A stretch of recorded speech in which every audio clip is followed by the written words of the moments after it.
Hey, third grade. So we learned last week what a climax of a book is. All books follow the story pattern where you have problem, until you hit your climax or your turning point, where you have the biggest problem that will then get resolved. Today, we're going to read up to the climax of Frendel. I want you to hang in with me because we're going to be reading for a while. But I think I'm super excited to see what happens next, and I hope that you are too. We're going to start chapter 11. Extra, extra, read all about it. On Thursday morning, the Westfield Gazette was delivered to all 12,297 homes and post office boxes in Westfield. The story about Lincoln Elementary School was the first item on the front page. And the headline? Local fifth grader says, "Move over, Mr. Webster." It was quite an article. Not that Judy Morgan didn't tell the truth. Every statement in the article was completely true. It was the particular way that she told the truth that got things happen around town. For example, take this sentence about Mrs. Granger. Mrs. Granger, champion of the forces of order and authority, is battling hundreds of young Frendel fighters. Neither side is giving in. Or this bit about Nick. Everyone agrees that Nick Allen masterminded this plot that cleverly raises issues about free speech and academic rules. He is the boy who invented the new word. Or this last sentence in the article. One thing is sure. The kids at Lincoln Elementary School love their Frendels, and no one seems to be backing off in this war of the words. And of course, the Westfield Gazette published the class picture too. And Mrs. Granger and Nick were identified for all the world to see. What is the meaning of this? That's what Nick's mother said, putting the article in front of Nick's nose when he got home from school. Did you talk to this reporter? She seems to know an awful lot about you and your new word, young man. What is the meaning of this? That's what the school superintendent said to Mrs. Chatham, slamming a copy of the article onto her desk. Why did you have to talk to that reporter? Don't we have enough trouble getting the taxpayers to pay for the schools without articles like this banging around town? What is the meaning of this? That's what Mrs. Chatham said to Mrs. Granger, shaking the newspaper in front of her face. I know you had to talk to that woman, but did you have to say all those things? It'll be a wonder if we don't all get fired. It was quite a Thursday for everyone, and no one could figure out how Judy Morgan had gotten that fifth grade class picture. Chapter 12, Airwaves. Within a week after the article was published in the Westfield Gazette, the kids at junior high school and the kids at high school had stopped using the word pen and started using the word Frendel. They all loved it. Nick became sort of a hero for kids all over town. And he quickly learned that being a hero, even if you're only a local hero, isn't a free ride. It has a price. People noticed Nick when he walked into his dad's hardware store or when he stood in line at the penny pantry to buy a candy bar. He could feel it when someone recognized him, and it made him shy and awkward. Kids at school started expecting him to be clever and funny all the time. And even for a kid as smart as Nick, that was asking a lot. Every teacher, the office secretary, the principal, even the school nurse and the custodian, all seemed to be watching, always watching. His parents were great about everything. True, his mom had been upset when the article first came out, and so his dad. Nick said, "I didn't do anything wrong, Mom, and neither did the lady from the newspaper." And his parents could see that he was right. The things in the article were true, and the truth is the truth, and nothing could be done about it now. Even though it made them uncomfortable to have their boy talked about all over town, secretly, Nick's mom and dad were pretty pleased. After all, a brand new word is a pretty amazing thing. Their Nicholas was quite a fellow, no getting around it. Someone else in town thought this brand new word was pretty amazing too. Bud Lawrence had lived all his life in Westfield, and when he was only 19 years old, he'd saved enough money to make an investment. He looked around for a good idea and then bought the first Dairy Queen in the state. After a few years, he bought a McDonald's restaurant. That was almost 30 years ago. And these two restaurants had made him rich, one of Westfield's leading citizens. When Bud Lawrence saw the article about the new word, he had his lawyer file a preliminary trademark claim on the word frindle. Within 4 days, he'd set up a small company that was selling cheap plastic ballpoint pens, specially imprinted with the word frindle. He sold 3,000 frindles the first week. And they sold so fast that stores all over Westfield couldn't keep them in stock. Then, just as quickly, kids stopped asking for frindles. The sales slowed down, and Bud Lawrence started thinking about other projects. A week later, it was Halloween. The leaves started falling, and it seemed like the town was going to quiet down. And it would have, if it hadn't been for Alice Lunderson. Alice lived in Betherly, a town 7 miles away from Westfield, and she worked part-time for the local CBS TV station in Carrington, a town of about 75,500 people.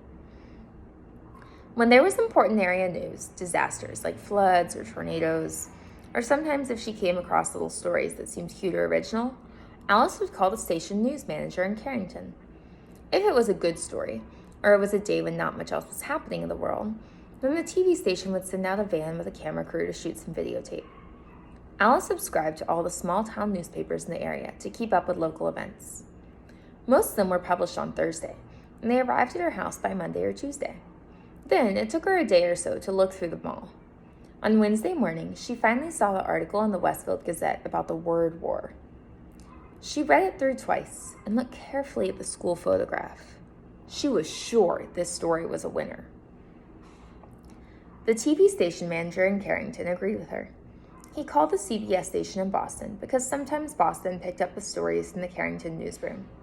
The woman in Boston thought the story had some real zip to it, so she called the network news editor in New York. When the facts of the Westfield Gazette article got to New York, the staff there loved it. They looked over the schedule sheet for the week and decided it would be the perfect closing story for the CBS Evening News for the next day, Thursday. Orders flew back through the telephone links from New York to Boston to Carrington to Betherly. By Wednesday at noon, Alice had a go order to take the story all the way. It was her first piece to get into the national news, and 20 million viewers would see it. Alice Lunderson and her camera crew stood on Mrs. Granger's front porch Wednesday after school. Mrs. Granger was not impressed at all by the lights and the microphones. She looked right into the camera and said, "I have always said that the dictionary is the finest tool ever made for educating young minds, and I still say that. Children need to understand that there are rules about words and language, and that those rules have a history that makes sense. And just to pretend that a perfectly silly, good English word can be replaced by a silly made-up word just for the fun of it, well, it's not something I was ready to stand by and watch without a fight." "And have you lost that fight, Mrs. Granger?" asked the reporter. Mrs. Granger turned her eyes up to nearly full power as she looked into the camera. And with a pale smile, she said, "It's not over yet." When Alice and the crew showed up at Nick's house, the Allen family was ready for them. Mom and Dad sat on the couch with Nick between them. Nick squinted into the lights. His mom had worked out with Nick what he could say and what he couldn't say. "You remember, young man," she told him as she combed his hair, "these reporters are just looking for a quick story that'll make some excitement. But you have to stay here and live in this town, so mind your P's and Q's." As they sat there on the couch, Mrs. Allen had her foot on top of Nick's under the coffee table, and if she pushed down, it meant that the reporter had just asked him a question that she was going to answer for him. Mrs. Allen did not trust reporters. "So tell me, Nick, why did you make up this new word, frindle?" Nick gulped and said, "Well, my teacher, Mrs. Granger, said that all the words in the dictionary were made up by people, and that they mean what they mean because we say they do. So I thought it would just be fun to just make up a new word and see if that was true." And were you surprised when Mrs. Granger got mad about that? Asked Alice with a smile. There was a push on Nick's foot, and his mother said, We never felt that Mrs. Granger got angry. When everyone started using the word friendle, it just got to be a disruption, that's all. She's really a very fine teacher. Yeah, said Nick. I learned a lot about words, and without her, I wouldn't have. So what's up next for you in the new word? Alice was wrapping it up. She could see that Nick and his parents were not going to be pushed into saying anything controversial, so she just kept it light and happy. Well, said Nick, the funny thing is, even though I invented it, it's not my word anymore. Friendle belongs to everyone now, and I guess everyone will figure out what happens together. Alice had a short chat with a worried-looking Mrs. Chatham and a smiling Bud Lawrence, maker of the official friendle.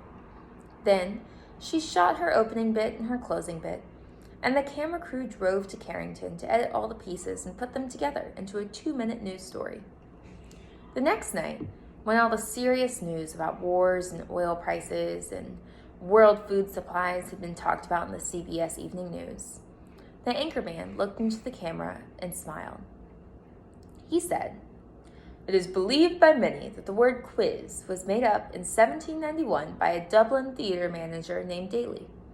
He had bet someone that he could invent a brand new word in the English language, and he chalked up the letters Q-U-I-Z onto every wall and building in town. The next morning, there it was, and within a week, people all over Ireland were wondering what it could mean, and a new word had been invented. Quiz is the only word in English that was invented by one person for no particular reason. That is until now. Now there is a new word, friendle, and here it is, Alison Lunderson in Westfield, New Hampshire, with the story. Alice came on the screen with a short introduction. Then, right there on TV, Mrs. Granger and Nick and Bud Lawrence and Nick's mom were talking to 20 million people about friendles. One of these 20 million people was a producer for The Late Show with David Letterman. And another one of those 20 million people was a staff writer for People magazine. And another one was a writer for 321 Contact magazine for kids. Dozens of other writers and producers and marketing people saw that great story on the news. And all of them smelled a great story. During the next 3 weeks, every man, woman, and child in America heard about this funny new word the kids were using instead of the word pen. And kids in Ohio and Iowa and New York and Texas and California started using it too. Bud Lawrence was suddenly flooded with orders for anything with the word friendle on it. And he quickly got interested again, but there were complications. Bud's lawyer said, You see what that stack of orders there is? Trouble. That's what that is. We got a trademark filed, but it's only like an application. The whole country knows that little kid made up the word. And unless you make a deal with his dad, you're going to end up with nothing. Maybe even a big fat lawsuit. That kid owns that word. And here we see on the news, America heard about this funny new word. When Mr. Allen came home at lunchtime, his wife told him that he had to call Bud Lawrence. Something about the new word. This was not good news to Tom Allen. He was sick and tired of all the fuss. And being away from hardware stores so much while all this nonsense is happening had put him weeks behind in paperwork. He'd be lucky now to get his Christmas order in time. Even though he didn't really want anything to do with it, Bud was an old friend. So on the way back to the store, Nick's dad went to Bud Lawrence's office. Tom, good to see ya, said Bud. He stood up and walked around his desk to shake hands. Have a seat. Tom sat down uneasily, and Bud pulled another chair over. Ever seen Westfield so stirred up about anything in your life? You and Jenny must be pretty proud of that boy of yours. Bud couldn't remember Nick's name. Tom shifted in his chair and nodded. Yes, he's quite something, that's for sure. But I tell you, Bud, I'm ready for it all to just die down and blow away. You know, too much fuss. Instantly, Bud saw how to get what he wanted. Well, Tom, I'm afraid it's not really going to go away. Looks like something started up and people are real interested. You probably saw those bright red ballpoints around town with the word Frindle on them. That was my doing. Just testing the waters, you know? But your boy, he owns that word. I got my lawyer to apply for a trademark a few weeks back because, that's just the way I am. New thing comes along, I like to be right there at the middle of it. He grinned at Tom Allen, and Tom smiled back, weakly. Right now, I got a shirt printer in Massachusetts, another one in Chicago, and another one in Los Angeles, making t-shirts with the word Frindle above a picture of a pen. I mean, a Frindle. Each supplier has orders so far for over 20,000 shirts. Profit on every one of them is going to be, $2, maybe $3. And I'm talking with some big pen and pencil companies in Hong Kong and Japan about a deal that could be worth some really big money. They've seen this Frindle thing in the media, and they want to buy the rights to the trademark and make a whole new line of Frindles for the kids. I'm not kidding. This is a hot idea. Bud guessed right. Just the thought of all this made Tom shrink back uncomfortably in his chair. It was too much fuss. Tom, let me be direct with you. As the boy's guardian, you need to do the right thing about all this. I'd like to see where all this is going to go. I'm going to take some risks, spend some money, see what happens. But I need your permission. I need your signature on these trademark deals, and I need to strike a deal with you about permission to use the trademark. I know it seems like a big ruckus about a word, but we can't tell what's to come of it unless we take some steps. Bud pointed at the papers on his desk. That's a contract, and it's fair and honest. It gives your boy 30% of whatever profits I make. That's a fair royalty. Generous for this kind of deal. So what do you say? Make sense? Let me take care of all the fuss and see if some good maybe don't come out of this. The papers and the pen were there on the desk next to Tom. He looked over at Bud, then reached over, picked up the pen, and signed both copies of the trademark papers and 3 copies of the contract. I've got no reason to doubt you one bit, Bud, and I sure don't want to mess with any of this myself. Is that it? He asked, standing up. Not quite, Tom. Here.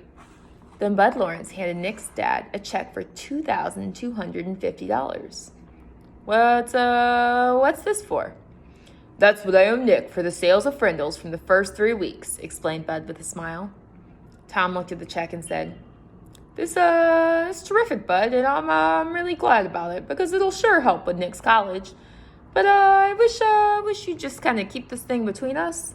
If Nick knew, he'd probably stop mowing lawns, and I'd never get him to save another penny. So, just between us, okay? Bud said, Sure, Tom, I understand. Just between us. And they shook hands. Mr. Allen left Bud's office and walked across the street to the savings bank.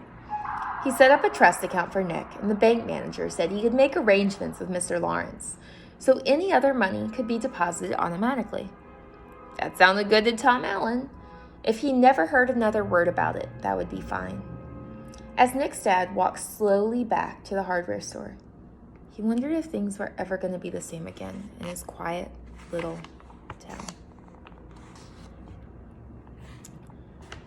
So this Frindle thing has gotten pretty big. We started with Nick getting in trouble in Miss Granger's class. We built up our story mountain as the whole school got in trouble. Then it was written about in the newspaper, and now it's national news and people are selling things with the word Frindle. I want you to think, how is Nick going to respond to this? To being famous? To having the national news following him, selling things with his word on it? Do you think things will go back to normal? Do you think he'll become a movie star? Knowing Nick, what do you think?